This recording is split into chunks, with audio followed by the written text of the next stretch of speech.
সম্মানিত ভাইরা আমার, এই কথাটা যখন তারা বললেন আমরা যুদ্ধ করতে পারবো না, আপনি আর আপনার আল্লাহ গিয়ে তাদের সাথে যুদ্ধ করেন, আমরা এই জায়গায় থাকবো।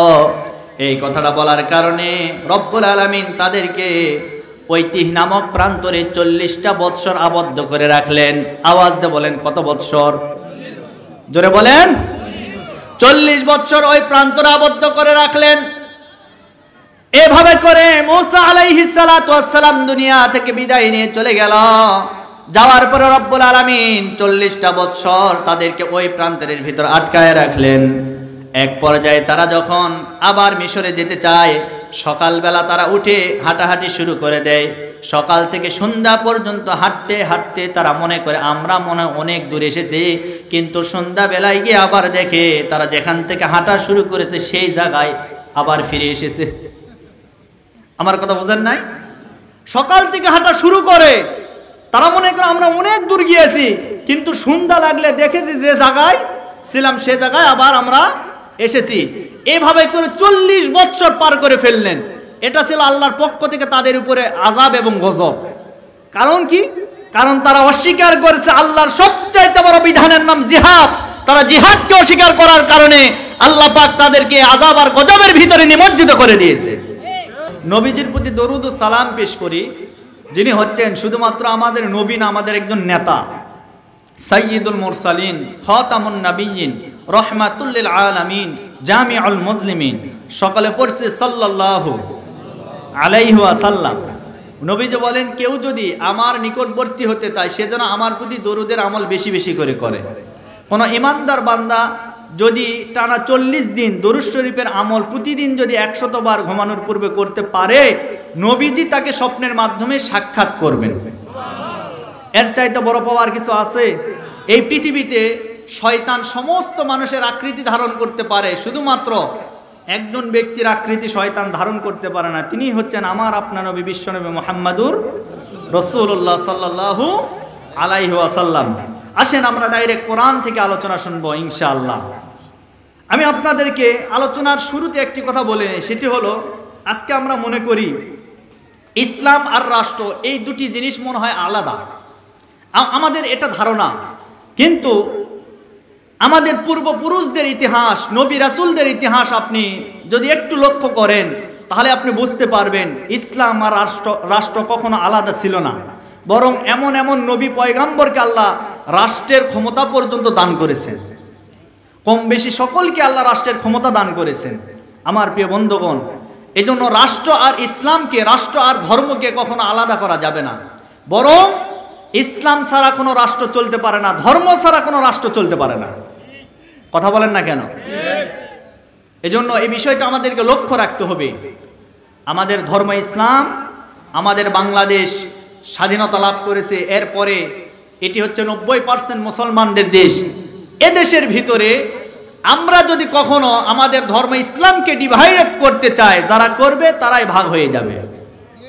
কথা বলেন না কেন? সুতরাং ইসলাম এবং রাষ্ট্র আমাদের একই অপরের পরিপূরক। আসেন সে বিষয়টা আমরা জানার চেষ্টা করব ইনশাআল্লাহ।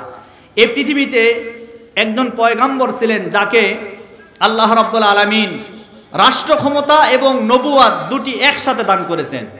যদি আমার কথা বুঝে থাকেন আওয়াজ দিয়ে বলেন সেই নবীর নাম কি? বলতে পারবেন? হ্যাঁ, হযরতে দাউদ আলাইহিস সালাতু ওয়াস সালাম। সুলাইমান আলাইহিস সালাতু ওয়াস সালামের বাবার নাম কি? দাউদ আলাইহিস সালাতু ওয়াস সালাম। খুব খেয়াল করে শুনবেন।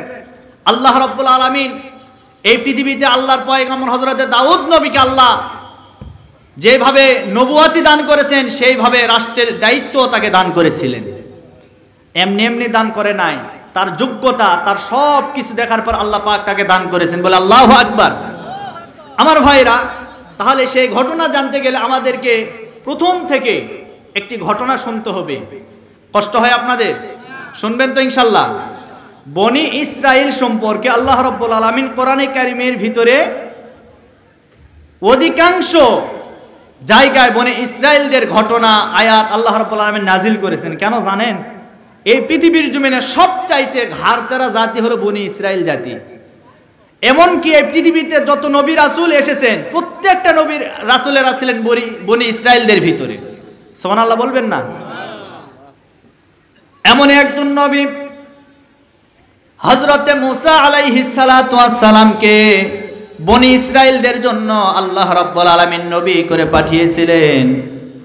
মূসা পয়গম্বর যখন বনি ইসরায়েলদের নবী হয়ে গেলেন, তিনি দাওয়াত দিয়েছিলেন ফেরাউনের দরবারে।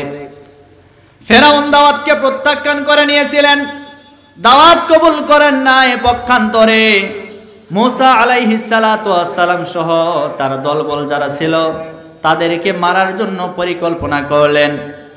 এক পর্যায়ে মূসা আলাইহিস সালাতু ওয়াস সালামকে আক্রমণ করার জন্য আমার ভাইরা মূসা নবীর পিছনে তাড়া করেছিল। আল্লাহর অর্ডার পেয়ে মূসা আলাইহিস সালাতু ওয়াস সালাম কি করলেন, তার সাথী সঙ্গীদেরকে নিয়ে চলে গেলেন এই মিশর রাজ্য ছেড়ে আমার ভাইরা কানানের দিক দিনে রাস্তা হাঁটতে শুরু করলেন। সামনে বিশাল বড় সমুদ্র, এই সমুদ্র পার হবে কিভাবে? আল্লাহর অর্ডার পেয়ে রাস্তা তৈরি হয়ে গেল। এইবার ফেরাউনের কবল থেকে বাঁচার জন্য হযরতে মূসা আলাইহিস সালাতু ওয়াস সালাম এই রাস্তা দিয়ে পার হয়ে চলে গেলেন। ফেরাউনকে রব্বুল আলামিন নীল নদের ভিতরে চুবায় ডুবায় মারলেন। আল্লাহর পয়গম্বর মূসা আলাইহিস সালাতু ওয়াস সালাম যখন চলে গেলেন, যাওয়ার পরে আমার প্রিয় বন্ধুগণ, একটা জায়গা, যে জায়গার ভিতরে মূসা আলাইহিস সালাতু ওয়াস সালাম তার বসতি স্থাপন করলেন, বাপদাদার ভিটা, সেই চলে গেলেন বর্তমান ফিলিস্তিনের দিকে। যেতে যেতে একটা প্রান্ত আছে, এই প্রান্তটার নাম হচ্ছে তিহ নামক প্রান্তর। এই জায়গায় যখন চলে গেলেন, যাওয়ার পরে তার সাথী সঙ্গী যারা ছিল তাদেরকে একত্রিত করলেন।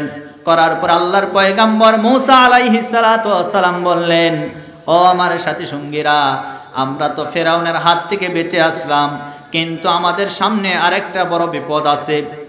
সেই বিপদটার নাম হলো আমাদের বাপদাদার পৈতৃক সম্পত্তি, সেটা হলো সেই মুকাদ্দাস বাইতুল মুকাদ্দাসের জায়গা। এই জায়গায় আমরাও তো এখন প্রবেশ করতে পারবো না। আমরা যদি যেতে চাই, আমাদের উপরে আরেকটা জালিম আছে, সেই জালিম সম্প্রদায়ের নাম হলো আমালিকা সম্প্রদায়। তারা তো আমাদেরকে আক্রমণ করবে, আমরা তো তাদেরকে প্রতিহত করতে পারবো না। তবে আমরা ঐক্যবদ্ধ হয়ে তাদের বিরুদ্ধে যদি আমরা যুদ্ধ ঘোষণা করতে পারি, তাদের বিরুদ্ধে যদি আমরা যুদ্ধ করতে পারি, অবশ্যই আমরা তাদের বিরুদ্ধে যুদ্ধ করার কারণে আল্লাহ পাক রব্বুল আলামিন অবশ্যই আমাদেরকে বিজয় দান করবেন। এই কথাটা বলার পরে তার সাথী সঙ্গী যারা ছিল তাদেরকে বললেন, তোমরা প্রস্তুতি গ্রহণ করো। এক পর্যায়ে তার সাথী সঙ্গী যারা ছিল তারা বললেন, ওগো আল্লাহর পয়গম্বর, আমরা বড় বিপদ থেকে বেঁচে আসলাম। তার কারণ হলো এই বিপদ থেকে আল্লাহ পাক তো আমাদেরকে হেফাজত করেছেন, কিন্তু আমরা আর সামনে কোনো বিপদের সম্মুখীন হতে চাই না।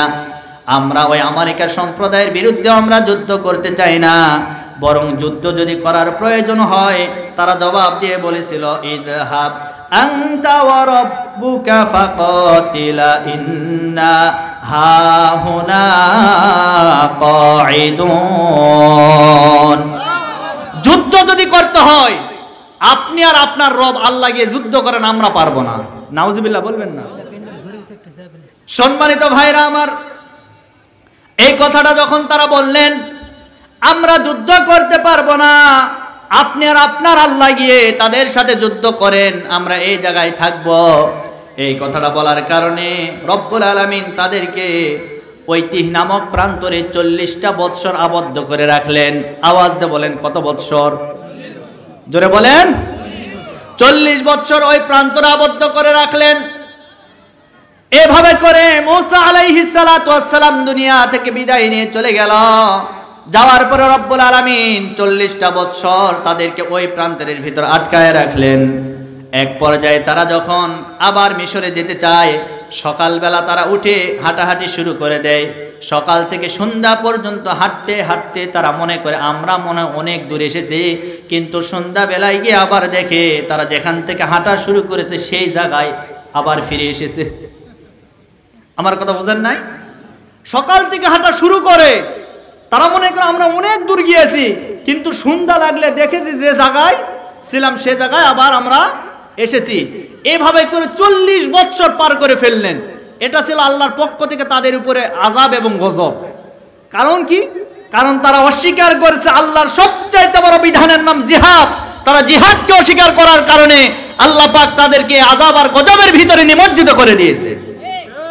সুতরাং আল্লাহর পক্ষ থেকে যে জিহাদ ফরজ হয়ে এসেছে, এই জিহাদকে একদল মানুষ অস্বীকার করে। আমাদের সমাজে এরকম মানুষ আছে না নাই? জিহাদ করা ফরজ। যারা জিহাদ করে জিহাদের ময়দানে যারা শহীদ হয়, এই সমস্ত মানুষগুলি কবরের ভিতরে যখন চলে যাবে, যাওয়ার পরে শুধুমাত্র শুয়ে থাকবে না। আল্লাহ বলেন বাল আহইয়াউন ইনদা রাব্বিহিম ইউরযাকুন, আল্লাহর পক্ষ থেকে তাদেরকে রিজিক দান করা হবে।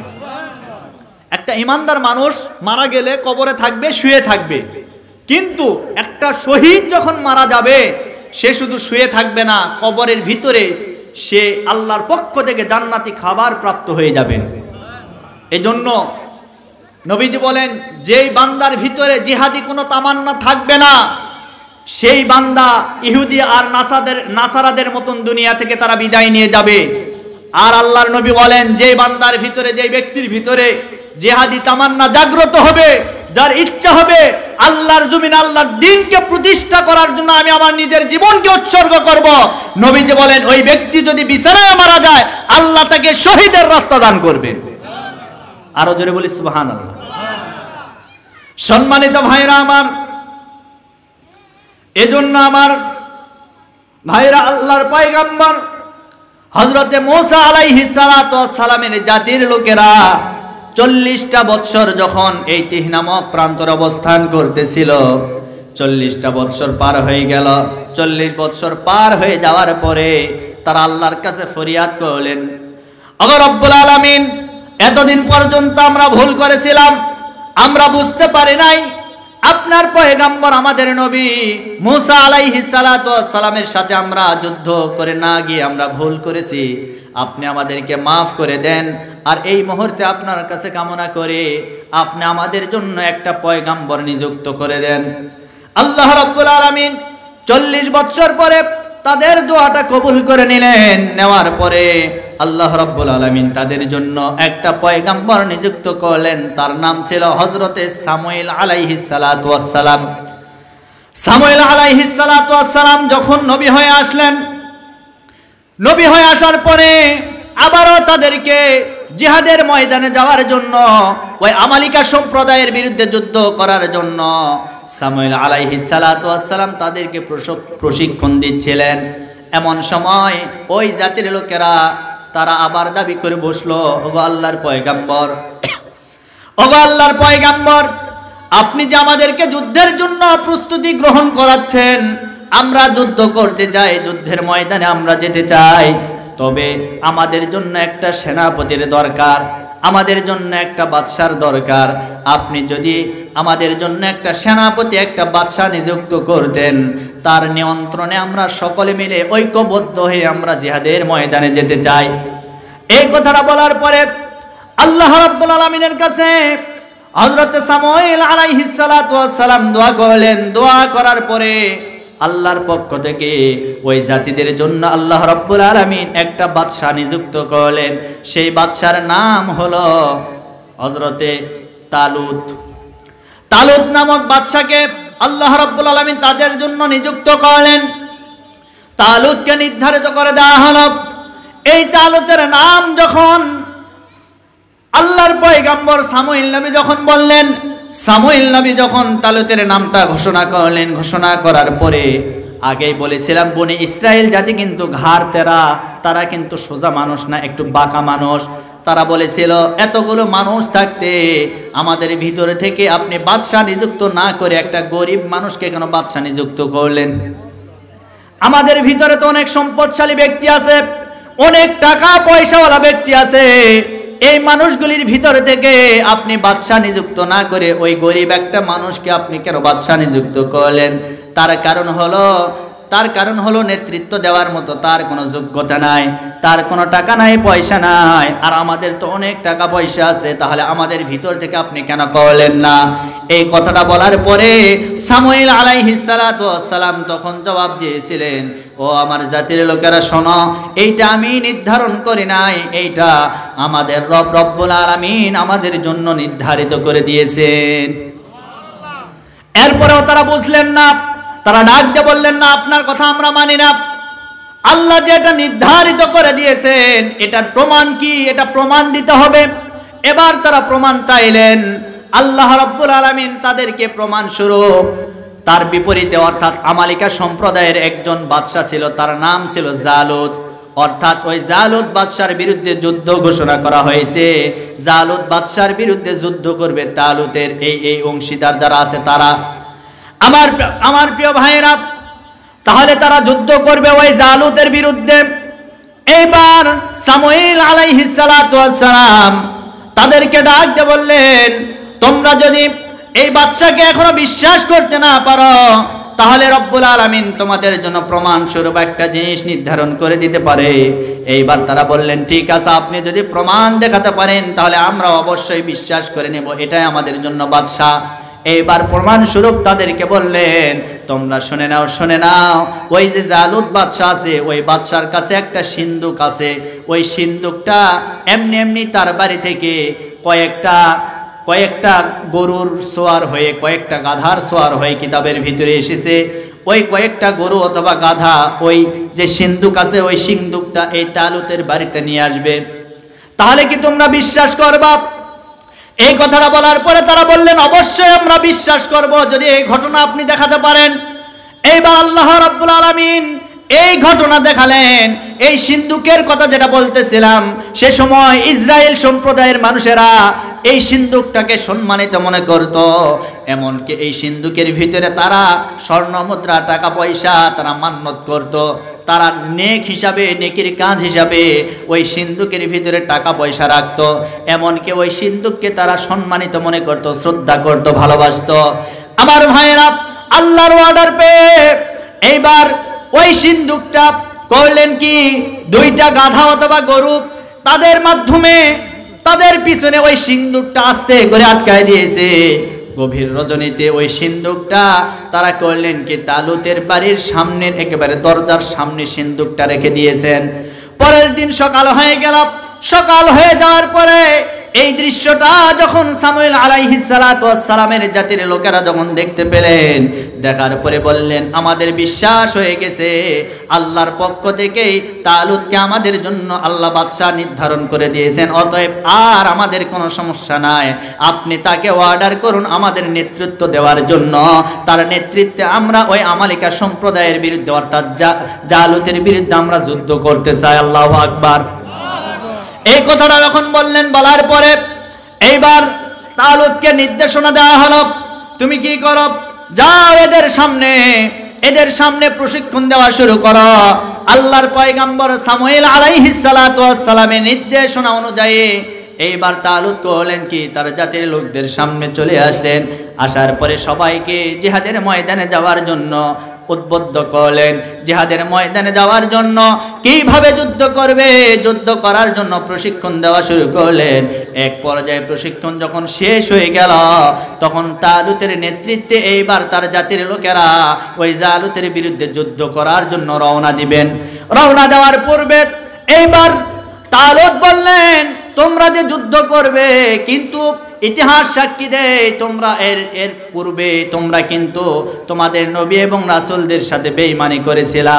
তোমরা রাসূলদের কথা মানো নাই, নবীদের কথা মানো নাই, যার কারণে আল্লাহ রাব্বুল আলামিন তোমাদের উপরে ধাপে ধাপে অনেক গজব নাজিল করেছে। তোমরা এবার কি যুদ্ধ করতে চাও?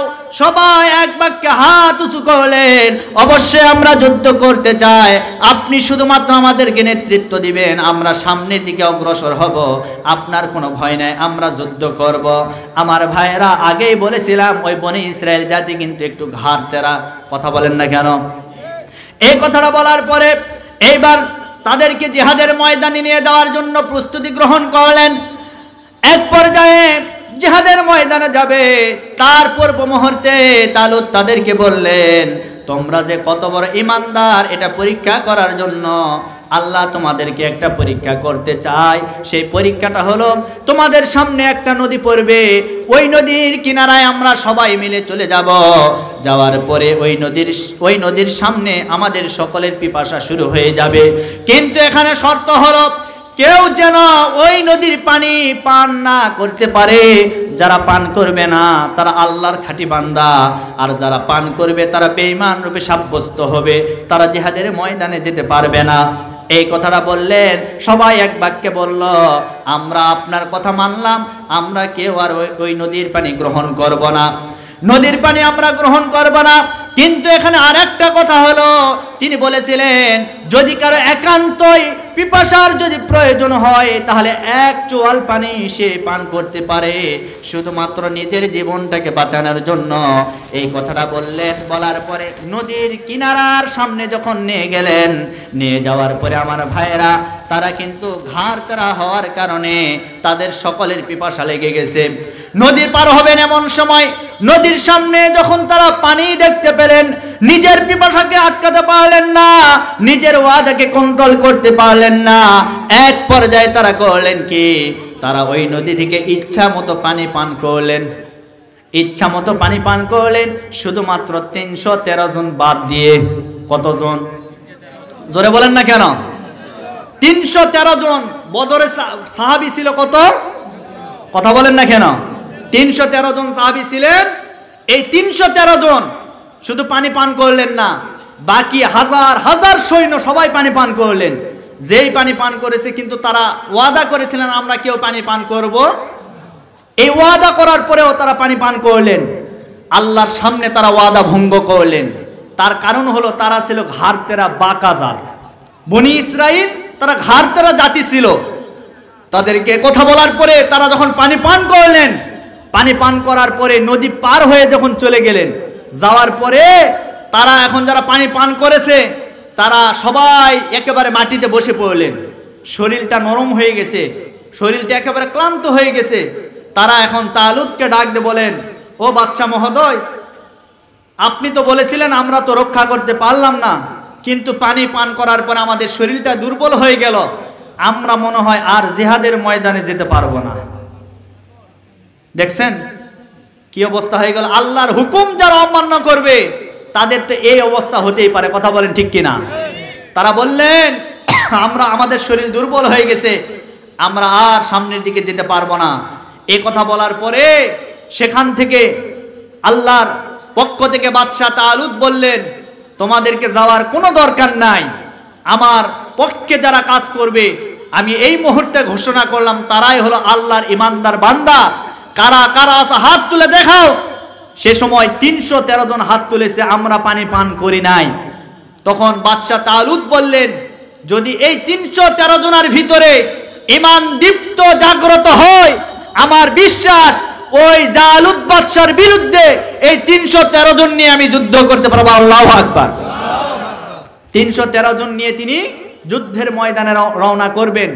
কিন্তু পথিমধ্যে আবার এই 313 জনকে বললেন, এখানে আরেকটি কথা বলতে চাই। কথাটা হলো এই, আমরা যাদের বিরুদ্ধে যুদ্ধ করার জন্য যাচ্ছি সেখানে তাদের বাদশার নাম হলো জালুত। নাম কি বলেন তো ভাই? এগুলি কোরআনের ঘটনা। কোরআনের ভিতরে আছে সূরা বাকারার 246 নাম্বার আয়াতের ভিতরে এগুলো সম্পূর্ণ ঘটনা আছে। আপনারা একটু বাড়িতে গিয়ে মিলায় নেবেন। তখন বললেন, এই বাদশা জালুত তো আমাদের চাইতে অধিক শক্তিশালী, বাদশা জালুত আমাদের চাইতে অধিক শক্তিশালী, তাকে তো মারার মতো আমাদের কারো ক্ষমতা নাই। তবে তোমাদের ভিতর থেকে কে আসো যে বাদশা জালুতকে মারতে পারবে? আমার ভাইরা, আমার কথা কি কষ্ট হয়? শুনতে পাচ্ছেন তো আপনারা? হ্যাঁ, আপনারা বিছানা বিছায়া দেন। আমার প্রিয় ভাইরা একটু বসে যাক, একটু তাকবীর দে, লিল্লাহে তাকবীর, লিল্লাহে তাকবীর। সবাই হাত তুলেন, সবাই হাত তুলেন, দেখি লিল্লাহে তাকবীর। আল কোরআনের আলো সংসদে জালো, আমার নেতা তোমার নেতা, লিল্লাহে তাকবীর। আমার প্রিয় বন্ধুগণ, আপনাদের কোনো সমস্যা হচ্ছে না তো নাকি? হ্যাঁ, পিছনের ভাইরা যারা দাঁড়িয়ে আছেন বসে পড়েন, জলদি করে বসে পড়েন। আমার বিশ্বাস আজকের মাহফিল আল্লাহ কবুল করবেন। আরো জোরে বলেন আল্লাহুম্মা আমিন। আমার ভাইরা, এবার দেখেন খুব চমৎকার ঘটনা। কেন বলতেছি? তার কারণ হলো ধর্ম আর রাষ্ট্র এটা কিন্তু আলাদা বিষয় নয়, বরং ধর্ম আর রাষ্ট্র একই জিনিস। ধর্ম ছাড়া কোনো রাষ্ট্র পরিচালনা হতে পারে না। কথা বলেন না কেন? আজকে মানুষের তৈরি করা আইন দিয়ে, মানুষের তৈরি করা নিয়ম নীতি দিয়ে কখনো সমাজ, দেশ, পরিবার চলতে পারে না।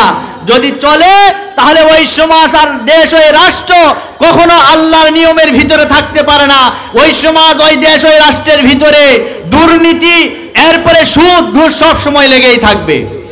কথা বলেন না কেন?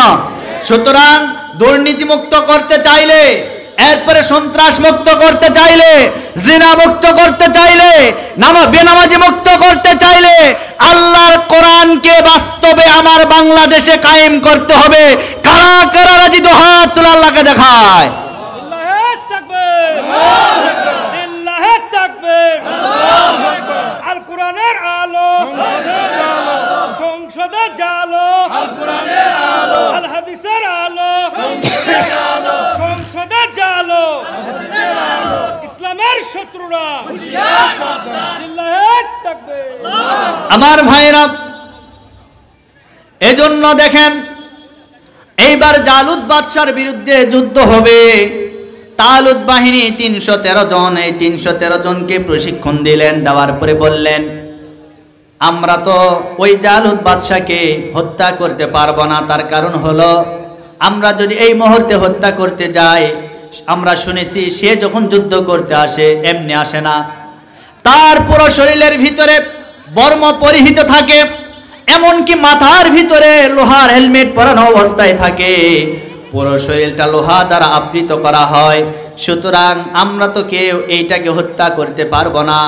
আমরা যদি লোহার উপরে যদি তরবারি আঘাত করে, এই তরবারি তার শরীর পর্যন্ত ভেদ করতে পারবে না। এখন কে আসো আমাদের পক্ষ থেকে ওই জালুত বাদশাকে হত্যা করতে পারবা?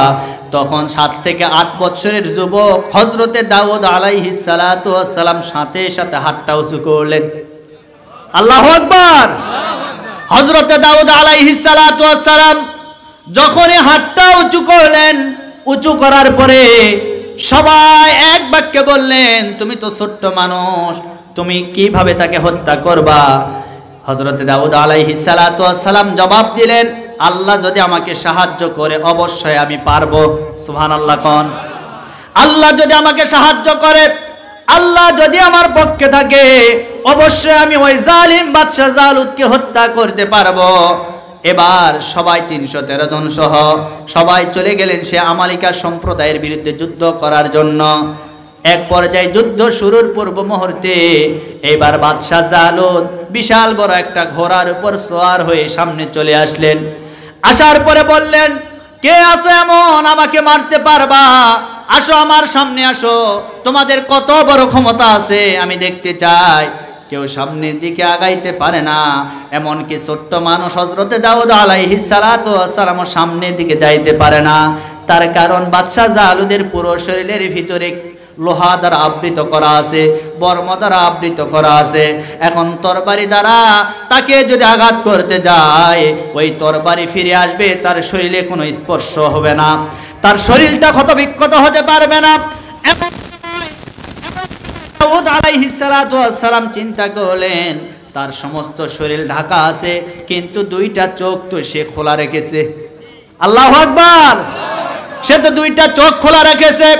এইবার বুদ্ধি করে করলেন কি? তার কারণ হলো হযরতে দাউদ আলাইহিস সালাতু ওয়াস সালাম একজন বুদ্ধিমান এবং বিচক্ষণ নবী ছিলেন, যার কারণে অল্প বয়সে রব্বুল আলামিন তাকে নবুয়াত এবং ক্ষমতা দান করেছেন শুধুমাত্র বুদ্ধিমত্তার কারণে। আসেন সামনের দিকে একটু এগিয়ে যাচ্ছে। এইবার দাউদ আলাইহিস সালাতু ওয়াস সালাম করলেন কি? আমার ভাইরা, আমাদের এলাকায় বাটুল আছে না? বাটুল, এই বাটুল সে তৈরি করলেন। বাটুল তৈরি করার পরে এর ভিতরে একটা আমার ভাইরা পাথরের কোনা এর ভিতরে নিয়ে নিলেন, আস্তে করে টান মারলেন। এই পাথরের কোনাটা ওই জালুত বাদশার চোখ বরাবর একেবারে মেরে দিয়েছে।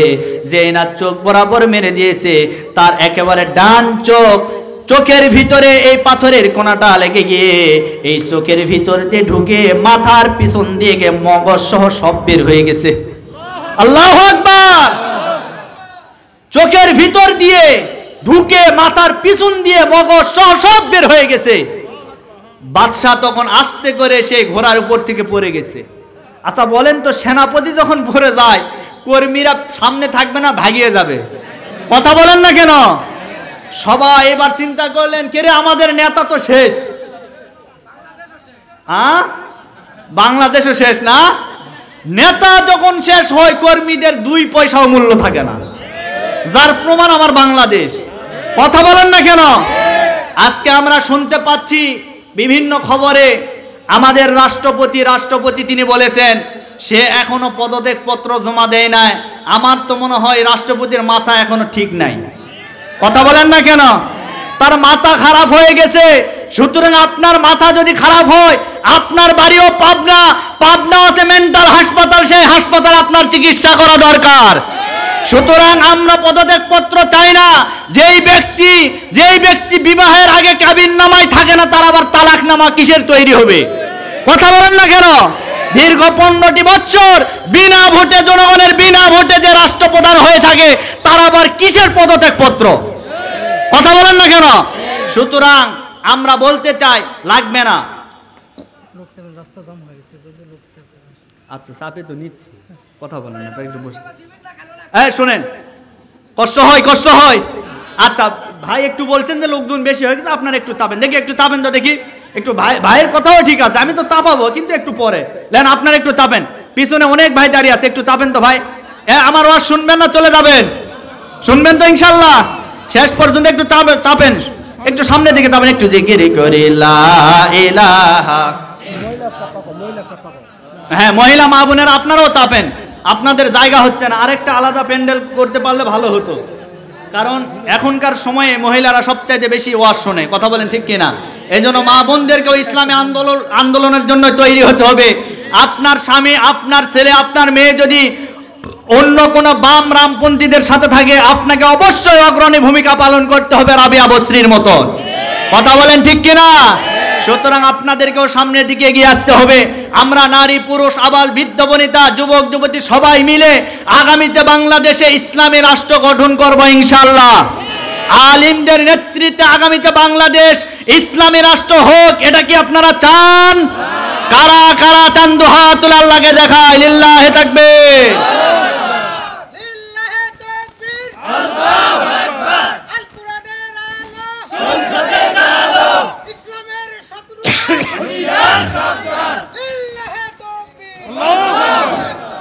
সম্মানিত প্রিয় উপস্থিতি, তাহলে কি হয়ে গেল? যুদ্ধ চলতে চলতে এইবার জালুত বাদশাকে দাউদ আলাইহিস সালাতু ওয়াস সালাম বাটুল দিয়ে তার চোখের ভিতরে পাথর নিক্ষেপ করলেন।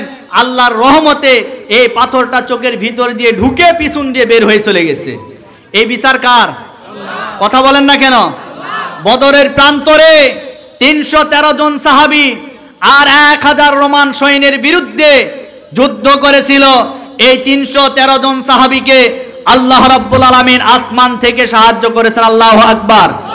সুতরাং আমরা বলতে চাই, ইসলামী আন্দোলনের নেতা কর্মী সংখ্যায় কম হতে পারে, কিন্তু আপনারা ইতিহাসকে ভুলে গেলে চলবে না।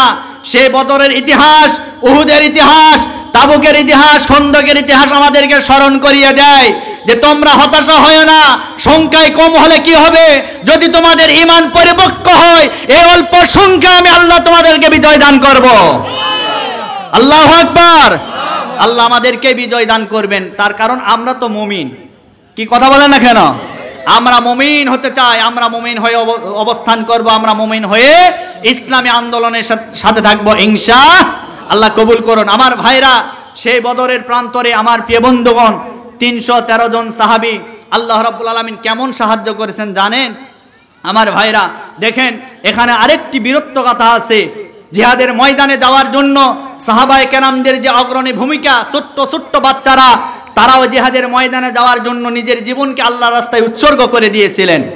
আমার প্রিয় বন্ধুগণ দেখেন, আজকে যারা যুব সমাজ আছে, যুবক ভাই আছেন, তাদেরকে আমরা বলতে চাই, আমিও যুবক, আপনারাও যুবক, আগামীতে আপনাকে অবশ্যই খালিদ বিন ওয়ালিদের ভূমিকা পালন করতে হবে, নবীজির চাচা হামজা রাদিয়াল্লাহু তাআলা আনহুর ভূমিকা পালন করতে হবে, মাআজ মুআব্বিজের মতো সেই অগ্রণী ভূমিকা পালন করতে হবে। আমার প্রিয় বন্ধুগণ, নবীজি জিহাদের ময়দানে যাবেন, তার পূর্ব মুহূর্তে সাহাবায়ে কেরামদেরকে প্রস্তুতি গ্রহণ করাচ্ছিলেন। এমন সময় দুইজন ছোট্ট ছোট্ট বালক, একজনের বয়স 7 বছর কি 8 বছর, আরেকজনের বয়স 2-1 বছরের কম বেশি, এইরকম দুইজন বালক, একজনের নাম মাআজ আরেকজনের নাম মুআব্বিস, এই দুইজন সাহাবী নবীজির কাছে এসে বললেন, ইয়া রাসূলুল্লাহ, আপনি তো সবাইকে জিহাদের ময়দানে নিয়ে যাচ্ছেন, আমাদেরও মনে বড় তামান্না, আমরা ওই জিহাদের ময়দানে যেতে চাই, আমরাও একটু আল্লাহর রাস্তায় শহীদ হতে চাই। আল্লাহু আকবার। এইবার এই দুইজন বাচ্চা নবীজির কাছে আসলেন, নবীজি অত্যন্ত খুশি হয়ে গেলেন। আহারে, আজকে কত বুড়া বুড়া মানুষ, কত বড় বড় মানুষ, তারা জিহাদের ময়দানে যেতে চায় না, আর ছোট্ট ছোট্ট মানুষ আমার কাছে এসেছে, তাদের জিহাদে যাওয়ার মতো এই মন মানসিকতা দেখে আমার নবীজি অত্যন্ত আনন্দিত হয়ে গেলেন। এক পর্যায়ে বললেন, তোমরা যদি জিহাদের ময়দানে যেতে চাও, ওই যে তোমাদের একটা রশি আছে, ওই রশি দিয়ে মাপ দাও, যদি মাপে পৌঁছাইতে পারো তাহলে আমি রাসূল তোমাদেরকে জিহাদের ময়দানে যাওয়ার জন্য অনুমতি দিয়ে দেব। এই কথা বলার পরে দুইজন বাচ্চা এবার দৌড় মেরে মাপ দেওয়ার জন্য চলে গেলেন। বড় ভাই মাপে পৌঁছালেন, কিন্তু ছোট ভাই মাপে পৌঁছালেন না। ছোট ভাই মন খারাপ করলেন, বড় ভাইকে নবীজি অনুমতি দিলেন। আমার নবীজির কাছে ছোট ভাই গিয়ে বললেন, ইয়া রাসূলুল্লাহ, আপনি আমার বড় ভাইকে অনুমতি দিয়েছেন, আপনি মনে করেছেন তার বয়স বেশি, সে বড়, সে মনে হয় জিহাদের ময়দানে আমার চাইতে বেশি ভূমিকা পালন করতে পারবে। ইয়া রাসূলুল্লাহ, এই মুহূর্তে আপনি যদি আমাদের দুই ভাইকে কুস্তি লাগাইতে দেন, দেখেন কার শক্তি বেশি হবে। আমি মনে করি আমার বড় ভাইকে আমি পরাজিত করব, যদি করতে পারে আপনি কি আমাকে জিহাদের ময়দানে যাওয়ার জন্য অনুমতি দিবেন? নবীজি হাসতে হাসতে বললেন, আমি তোমাকে অনুমতি দেব, লেগে যাও কুস্তিতে। আল্লাহু আকবার। আমার ভাইয়েরা, এইবার দুটি ভাই কুস্তি লাগলেন। ছোট ভাই বড় ভাইকে জড়িয়ে ধরলেন, ধরার পরে বললেন, ও বড় ভাই, নবীজি তোমাকে জিহাদের ময়দানে যাওয়ার জন্য অনুমতি দিয়েছেন, আমাকে তো অনুমতি দেয় নাই, সুতরাং নবীজি তোমার নামটা ক্যান্সেল করতে পারবে না, কাটতে পারবে না। অতএব আমি তোমাকে বলি, তুমি আমাকে একটু সাহায্য করো, আমি তোমাকে আস্তে করে ফেলে দেব, আমি তোমার বুকের উপরে চড়ে বসবো। তুমি যদি আমাকে এইটুকুন সাহায্য করতে পারো, আমার নবীজি আমাকে ওই জিহাদের ময়দানে যাওয়ার জন্য অনুমতি দিতে পারেন। এইবার ছোট ভাইয়ের এই কথা শুনে বড় ভাই আস্তে করে চুপ মারলেন, দাঁড়িয়ে থাকলেন। ছোট ভাই বড় ভাইকে পাছড়ায়া ধরিয়ে একেবারে মাটিতে ফেলে দিলেন। দেওয়ার পরে বড় ভাই মাটিতে শুয়ে পড়লেন। ছোট ভাই এইবার বড় ভাইয়ের বুকের উপরে চড়ে বসলেন। এই দৃশ্যটা নবীজি এবং সাহাবায়ে কেরামরা দেখে আবেগ আপ্লুত হয়ে গেলেন। আমার নবীজির কাছে ছোট ভাই গিয়ে বললেন, ইয়া রাসূলুল্লাহ, আপনি আমার ভাইকে জিহাদের ময়দানে যাওয়ার জন্য অনুমতি দিয়েছেন, এই যে দেখেন আমি আমার বড় ভাইকে পরাজিত করেছি, এখন আপনাকে অবশ্যই অনুমতি দিতে হবে। আমার নবীজি একেবারে আবেগ আপ্লুত হয়ে বললেন, যাও, আজকে আমি তোমাদের দুইজন ভাইকে জিহাদের ময়দানে যাওয়ার জন্য অনুমতি দিয়ে দিলাম। এইবার দুইজন ভাইকে বললেন, তোমরা চলে যাও তোমাদের মার কাছে। মার কাছে গেলেন, যাওয়ার পরে মাকে ডাক দিয়ে বললেন, মা, নবীজি আমাদেরকে জিহাদের ময়দানে যাওয়ার জন্য অনুমতি দিয়েছেন, মা, আমরা জিহাদের ময়দানে যেতে চাই। ও মা, তুমি আমাদেরকে বিদায় দিয়ে দাও, আর তুমি দোয়া করো আমরা যেন ওই জিহাদের ময়দানে গিয়ে আল্লাহর রাস্তায় যেন আমরা শহীদ হতে পারি। এই দোয়াটা করলেন। করার পরে এবার মা ডাক দিয়ে বলেন, ও আমার কলিজার টুকরা সন্তানেরা, আমার ঘরে তেমন কোনো অস্ত্র নাই, তেমন কোনো শস্ত্র নাই, তবে আমি তোমাদেরকে একটা অস্ত্র দিতে চাই। সে অস্ত্রটা কি? এইবার ওই মা করলেন কি, খেজুর গাছের একটা বাকল এইবার দুই ভাইয়ের হাতে আস্তে করে উঠায় দিলেন। দুই ভাইয়ের হাতে আস্তে করে উঠায় দেওয়ার পরে এইবার দোয়া করলেন, রব্বুল আলামিন, আমি আমার কলিজার টুকরা সন্তানদেরকে ওই জিহাদের ময়দানে যাওয়ার জন্য কোনো অস্ত্র দিতে পারলাম না। ওগো আল্লাহ, আমি খেজুর গাছের বাকলটা উঠায় দিয়েছি, এই খেজুর গাছের বাকলটা তুমি অস্ত্র হিসাবে তোমার দরবারে কবুল করে নিও। এই দোয়াটা করার পরে এবার দুজন বাচ্চা চলে গেলেন জিহাদের ময়দানে। আমার প্রিয় বন্ধুগণ, বদরের প্রান্তরে যুদ্ধ শুরু হয়ে গেল। 313 জন সাহাবী আর 1000 রোমান সৈন্যের বিরুদ্ধে বদরের প্রান্তরে 17 রমজান যুদ্ধ শুরু হয়ে গেল। আমার নবীজি বললেন, ও সাহাবীরা, যেহেতু রমজান মাস আর এই মুহূর্তে আমরা সবাই রোজা আছি, কিন্তু দিন কায়েমের জন্য এই মুহূর্তে আমাদের সকলকে রোজাটা ভঙ্গ করতে হবে। আল্লাহু আকবার। তার মানে বোঝা গেল ইসলামকে বিজয় করার জন্য সময় মতো রোজাও নষ্ট করা লাগতে পারে। ইসলামকে বিজয় করার জন্য সময় মতো আমাদের নামাজকেও নষ্ট করা লাগতে পারে। কথা বলেন ঠিক কিনা?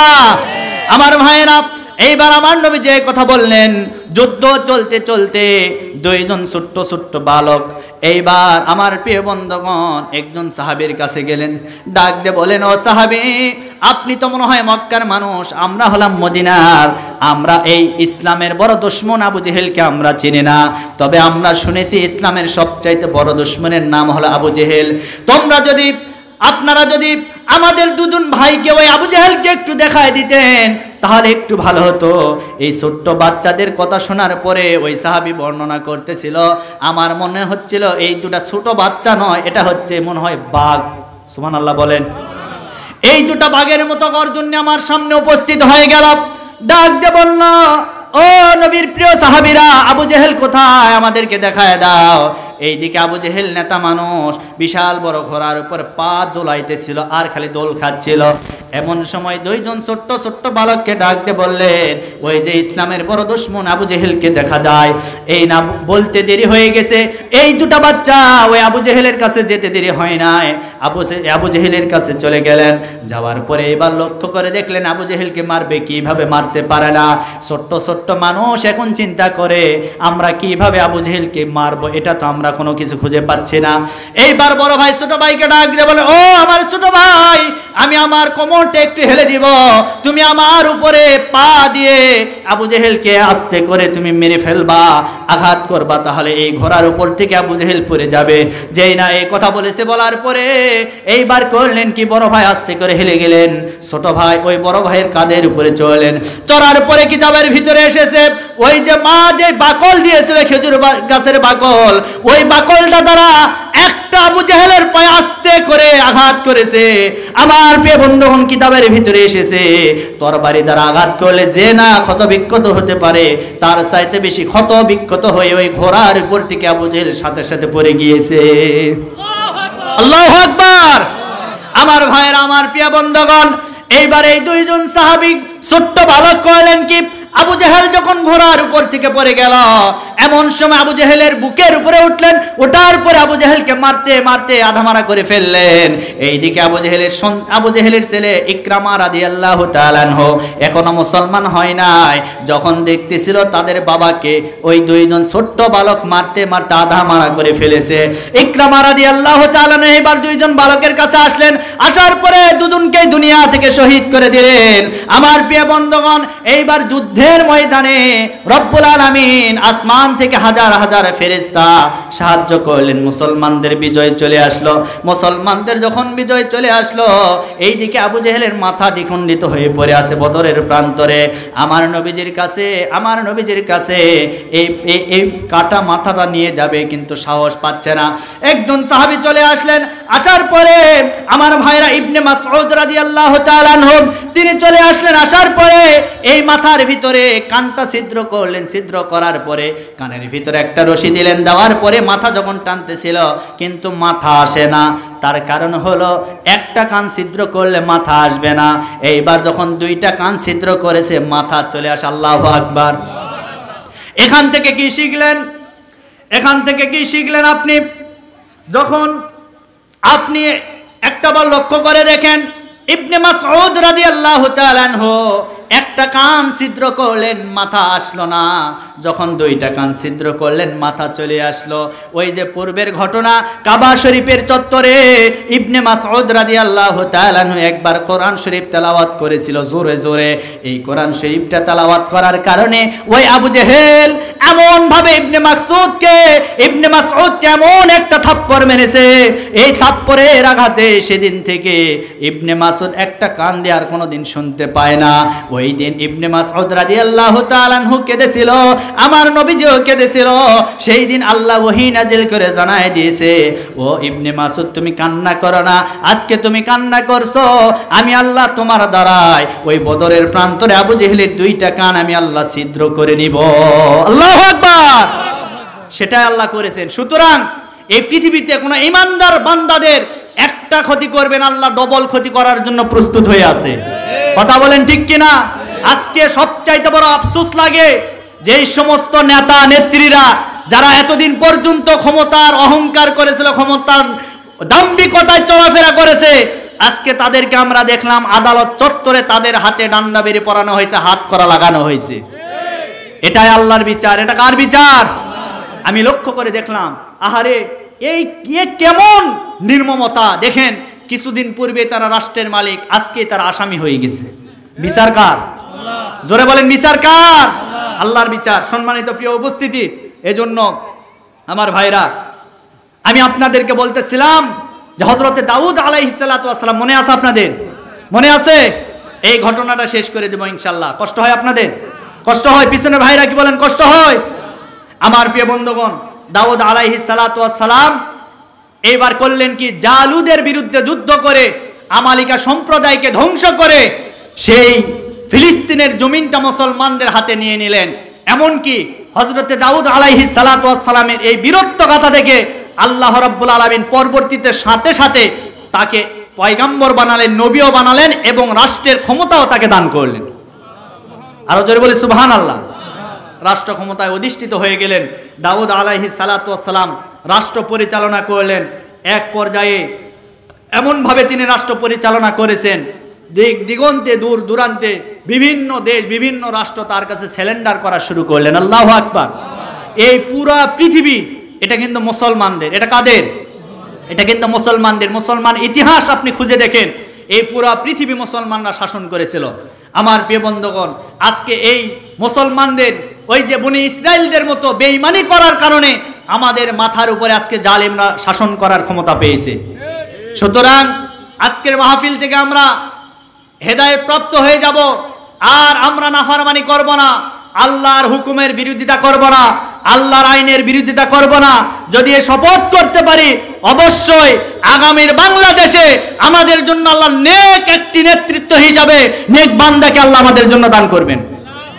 কথা বলেন, কথা বলেন। আমার প্রিয় বন্ধুগণ, দাউদ আলাইহিস সালাতু ওয়াস সালামের কিছু বৈশিষ্ট্য আছে, বলবো আপনাদেরকে। এক নম্বর বৈশিষ্ট্য হলো, দাউদ আলাইহিস সালাতু ওয়াস সালাম শক্তিশালী একজন বীর ছিলেন, এমনকি তিনি আল্লাহ ভীরু ছিলেন, তাকওয়াবান ছিলেন। দাউদ আলাইহিস সালাতু ওয়াস সালাম বছরে 6 মাসই রোজা রাখতেন। সুবহানাল্লাহ বলবেন না? তিনি নামাজ আদায় করতেন, প্রতিদিন তাহাজ্জুদের নামাজ পড়তেন। আমার প্রিয় বন্ধুগণ, নেতা তো এইরকমই হওয়া চাই, তাহাজ্জুদের মুসল্লায় নামাজ আদায় করবে, আবার পরের দিন রাষ্ট্র ক্ষমতায় এসে জনগণের খোঁজ খবর নিবে। এরকম রাষ্ট্র ক্ষমতা আমরা চাই কি চাই না? এটাই তো দরকার। এটা হলো দাউদ আলাইহিস সালাতু ওয়াস সালামের 1 নাম্বার গুণ ছিল। 2 নাম্বার, তার উপরে আল্লাহ রাব্বুল আলামিন জাবুর নামক একটি কিতাব দান করেছেন, জাবুর কিতাব দান করেছেন। এরপরে 3 নাম্বার, তার কণ্ঠকে আল্লাহ রাব্বুল আলামিন এত সুন্দর করে দিয়েছিল, তার কণ্ঠের ভিতরে এত মাধুর্য ছিল, তিনি যখন জাবুর কিতাব তেলাওয়াত করতেন, ওই সমুদ্রের মাছগুলি ডাঙ্গায় এসে তার তেলাওয়াত শুনতো। এমনকি আকাশের উপর থেকে উড়ন্ত পাখিরা তার তেলাওয়াত শুনতো, উড়ন্ত জিনেরা তার তেলাওয়াত শুনতো। এত ঝংকার, এত সুললিত কণ্ঠে তিনি তেলাওয়াত করতেন। আমার প্রিয় বন্ধুগণ, আমার ভাইরা, কিয়ামতের ময়দানে আল্লাহ রাব্বুল আলামিন জান্নাতের ভিতরে সমস্ত নবী পয়গম্বরকে পাঠিয়ে দিবেন। সবাই চলে যাবে, যাওয়ার পরে সর্বপ্রথম যিনি তেলাওয়াত করবেন তার নাম হচ্ছে হযরতে দাউদ আলাইহিস সালাতু ওয়াস সালাম। সুবহানাল্লাহ। এখন এই বলে কি আমাদের নবীর কণ্ঠ কি কম সুন্দর ছিল? কথা বলেন না কেন? নবীজির কণ্ঠ আরো অনেক সুন্দর ছিল। এমনকি আমার নবীজি যখন কোরআন তেলাওয়াত করতেন, ওই কাফের বেঈমানেরা নবীজির বাড়ির পাশে এসে গভীর রজনীতে কোরআনে কারিমের তেলাওয়াত শুনতেন। সুবহানাল্লাহ বলতে পারেন? এমনকি ওই জিনেরা আকাশের উপর দিয়ে উড়ে যাচ্ছিল, উড়ন্ত জিনেরা বলেছিল, এ কোন আজীব তেলাওয়াত আমরা শুনতেছি, এর আগে তো আমরা এই কিতাবের তেলাওয়াত শুনি না। আল্লাহু আকবার। আমার নবীজির কণ্ঠটাও সুন্দর ছিল। তাহলে এই পৃথিবীতে দাউদ আলাইহিস সালাতু ওয়াস সালামের কণ্ঠ আল্লাহ রাব্বুল আলামিন সুন্দর করে দিয়েছিলেন। এরপরে আসেন, এই পৃথিবীর পাহাড়, পাখি, এমনকি গাছপালা, এগুলি দাউদ আলাইহিস সালাতু ওয়াস সালামের অনুগত করে দিয়েছিলেন। তিনি পাখির ভাষা বুঝতে পারতেন, পাখির সাথে তিনি কথা বলতেন। সুবহানাল্লাহ বলেন। এটা ছিল তার মুজিজা। প্রত্যেকটা নবী এবং রাসূলের এক একটা মুজিজা আছে। এরপরে দাউদ আলাইহিস সালাতু ওয়াস সালামকে বিশাল সাম্রাজ্য দান করা হয়েছিল, যেমন শাম, ইরাক, লেবানন সহ অনেক রাষ্ট্রের অধিপতি তাকে বানানো হয়েছিল। আল্লাহু আকবার। এরপরে তিনি ছিলেন ন্যায়পরায়ণ শাসক, ন্যায় বিচার করতেন। প্রত্যেকটা নবী রাসূল এই পৃথিবীতে ন্যায় বিচার করেছেন। সুতরাং ন্যায় বিচার করার দরকার আছে না নাই? জোরে বলেন, আছে না নাই? এরপরে তার আরেকটি বৈশিষ্ট্য ছিল, তিনি কোনো লোহাকে যদি তার হাতের ভিতরে নিতেন, এই লোহা সাথে সাথে গলে পানি হয়ে যেত। আল্লাহু আকবার বলবেন না? এটা তার বৈশিষ্ট্য ছিল। এমনকি তাকে যখন রাষ্ট্র ক্ষমতা দেওয়া হয়েছিল, রাষ্ট্রের মসনদে বসে তিনি রাষ্ট্রপ্রধান হয়েও প্রতি মাসে যে রাষ্ট্রপ্রধানের পারিশ্রমিক নেওয়া দরকার, একটা টাকাও তিনি রাষ্ট্রের কাছ থেকে নেন নাই। এখন বলবেন কিভাবে চলতো? এই যে লোহাগুলি তিনি হাতের ভিতরে নিতেন, গলায় গলায় এগুলি জিনিসপত্র তৈরি করতেন, বাজারে বিক্রি করতেন, এই দিয়ে তার দিন যাপন হয়ে যেত। তিনি রাষ্ট্রপ্রধান হয়েও রাষ্ট্রের কাছ থেকে একটা টাকাও বেতন নেয় নাই। কিন্তু আমাদের নেতাদের খবর কি? কথা বলেন না কেন? বাপ রে বাপ, হাজার হাজার কোটি টাকা বাংলাদেশ থেকে পাচার করে নিয়েছে। এগুলি কাদের টাকা? সব জনগণের টাকা। একটা একটা করে হিসাব দিতে হবে। কথা বলেন ঠিক কিনা?